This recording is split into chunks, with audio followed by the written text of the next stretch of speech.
Assalamu alaikum guys, karibuni katika channel yangu ya mapishi. And leo tutapika kunde za sukari na nazi.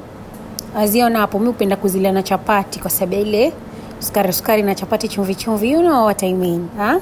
Kwanza utaanza na kuchemsha kunde zako. Mimi hapo zangu zilikuwa zinchemka, alafu ziache yani ziive kabisa, yani kwa sababu kunde ukizitia sukari huwa kidogo zavutana. Unaona hapo zishaiva vizuri. Then mimi nitatumia hiyo nazi. Hii nazi ya poda. Taika nazi yako, shaichanganya na maji. Tatia hapo. Kishatia nazi, nilitia nyingi ni kidogo itokote sana ili ishikane na kila kitu. Kisha utatia sukari jinsi upendavyo. Mimi nilitia vikombe 2 quarter cup. Aya.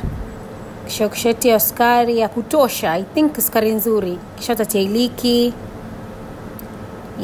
yako kwa sababu unajua kitu cha sukari na iliki ziache zitokote. Very easy recipe. Zitokote paka zivutane.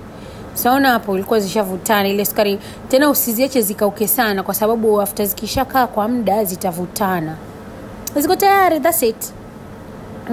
Kunde zako ziko tayari. Sijui wengine wazila hivi lakini mimi hupenda kutolea na chapati. Saona chapati zangu kwa shazipika. Recipe ya chapati iko katika video zangu. Subscribe, you will see more video. Kunayo ya chapati. Na uziangalie zinavovutana. Sina hapo ulikuwa bado ziko moto. Zikipoa,